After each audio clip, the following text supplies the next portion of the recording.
Gangster Granny Deborah Mason jailed for leading £80 million cocaine empire.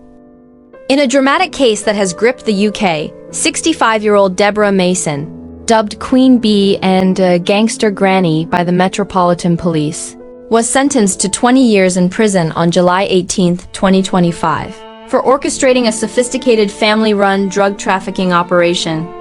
Alongside her, 7 other members of her network, primarily family members, were sentenced to a combined total of 106 years and 6 months at Woolwich Crown Court in London. The gang was responsible for distributing nearly a ton of cocaine across the UK between April and November 2023, with the drugs valued at £23 to £35 million wholesale and £80 million, approximately $100 million USD, on the street. The operation, a family affair. Deborah Mason, a grandmother from Crayford Road, Tufnell Park, North London, led a criminal enterprise that involved her sister, 4 of her children, their partners, and close associates. The group operated as a courier network, collecting large shipments of cocaine from ports such as Harwich, Folkestone, and Dover, and distributing them to cities including London, Bradford, Leicester, Birmingham, Bristol, Cardiff, Rotherham, Southend, and Walsall. The operation was highly organized, with Mason coordinating deliveries through encrypted messaging apps like Signal, which featured auto-deleting messages to maintain secrecy. Mason, who referred to herself as Gangsta Debs, was in close contact with an upstream supplier known as Bugsy. She personally participated in 20 trips, delivering 356 kilograms of cocaine, and also handled cash collections. Each courier earned an estimated £1,000 per day, a significant financial incentive that prosecutor Charlotte Hole described as a key motivator for the conspiracy.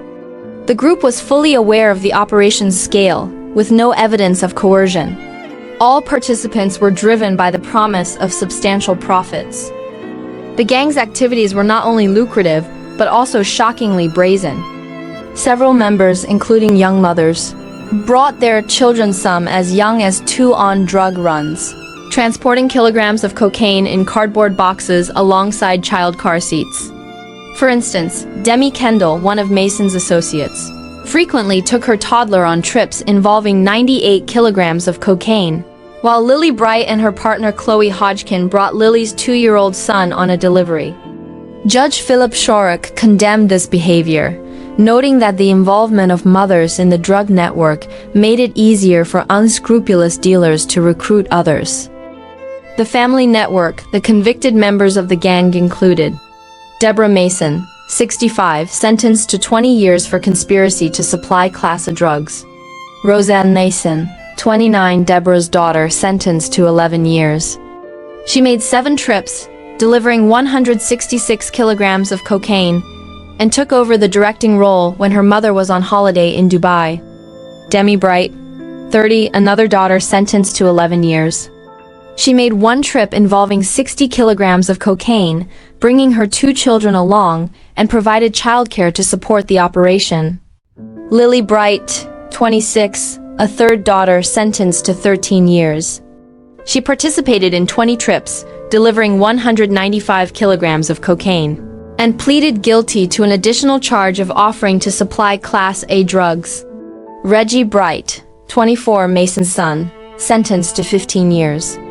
A cocaine addict since his teens with a brain injury from drug misuse, he delivered 90 kilograms of cocaine over 12 trips, using the Signal alias Frank, and was in direct contact with the supplier. He and his partner also ran a separate drug line from their Kent caravan. Demi Kendall, 31, Reggie's partner, sentenced to 13 years and 6 months. She made 15 trips, delivering 98 kilograms of cocaine, and recruited her friend Anita Slaughter. Tina Golding, 66, Mason's sister, sentenced to 10 years. She made 4 trips, delivering 75 kilograms of cocaine, and collected at least £10,000 in wages. Anita Slaughter, 44, a friend recruited by Demi Kendall, sentenced to 13 years for a single trip involving 55 kilograms of cocaine across 4 drops.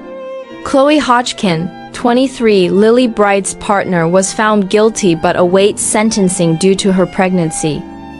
The gang structure was familial yet hierarchical.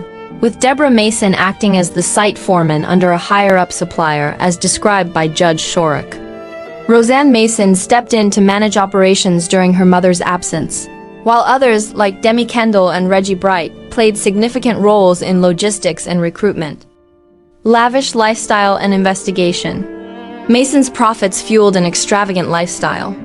She purchased luxury items, including a £400 Gucci collar, and lead with a 9-carat gold name tag for her Bengal cat Ghost, a £192 Bugatti kettle, and designer clothing. She planned a trip to Turkey for cosmetic surgery and vacationed in Dubai, while claiming over £50,000 annually in benefits. Messages uncovered by police revealed her boasting about earning £90,000 by year's end and photographing large cash sums. The Metropolitan Police, led by Detective Constable Jack Crouchar, launched their investigation after intelligence pointed to large-scale trafficking linked to Harwich Port. Using surveillance, call data analysis, and intercepted signal messages, officers tracked Mason's movements, including a notable trip on April 20, 2023, when a hired car left her Tufnell Park home at 4:30 a.m. and arrived at Harwich Port by 6:20 a.m. to collect a cocaine shipment. The gang's use of hire cars and hotels further facilitated their operations. Most members were arrested in May 2024, with Anita Slaughter apprehended later in November 2024 after being identified through messages. The Crown Prosecution Service, CPS, represented by Specialist Prosecutor Robert Hutchinson, worked closely with police to review thousands of messages, revealing a pattern of deleted communications that underscored the group's awareness of their criminal activities. Hutchinson emphasized, this was no ordinary family. Instead of nurturing and caring for her relatives, Deborah Mason recruited them to establish an extraordinarily profitable criminal enterprise that would ultimately put them all behind bars. Court proceedings and sentencing. Following an 11-week trial, Mason, Roseanne Mason, Demi Bright, Lily Bright, Anita Slaughter, and Chloe Hodgkin were found guilty of conspiracy to supply Class A drugs on April 28, 2025. Tina Golding, Reggie Bright, and Demi Kendall pleaded guilty to the same charge, with Reggie and Demi also admitting to additional charges of possession with intent to supply and possession of criminal property after police seized over £15,000 in cash from their home. Judge Philip Shorrock condemned Mason's leadership, stating, "You recruited members of your own family. As a mother, you should have been setting an example for your children and not corrupting them." He described her as a key figure but not the ultimate director, likening her to a site foreman working under a higher authority. The judge also expressed concern about the involvement of young mothers, noting it facilitated recruitment by other dealers. George Payne, Mason's defense attorney, argued that she was not the top director and was chosen for her unassuming appearance, which made her less likely to arouse suspicion. However, the court rejected this mitigation, emphasizing her central role in coordinating the network. Public and media reaction. The case has drawn significant attention, with media outlets like The Guardian, BBC, and Sky News highlighting the audacity of a grandmother leading a major drug empire. Posts on X reflected public fascination, with users like @Lorna_Veditor speculating about a potential TV drama, suggesting actress Kathy Burke for the role of Mason. Others, like @Scarcity Studios, emphasized the scale of the operation, noting Mason's control over a predominantly female courier network. Impact and legacy. Described as a sophisticated operation by Detective Crouchar, the case underscores the Metropolitan Police's commitment to dismantling organized crime through advanced investigative techniques. The downfall of Mason's empire serves as a stark reminder of the consequences of greed-driven criminality, with the family's lavish lifestyle funded by drug profits leading to decades behind bars. As Hutchinson noted, the CPS's meticulous evidence gathering ensured the gang faced justice for the full extent of their actions, disrupting a major cocaine supply chain in the UK.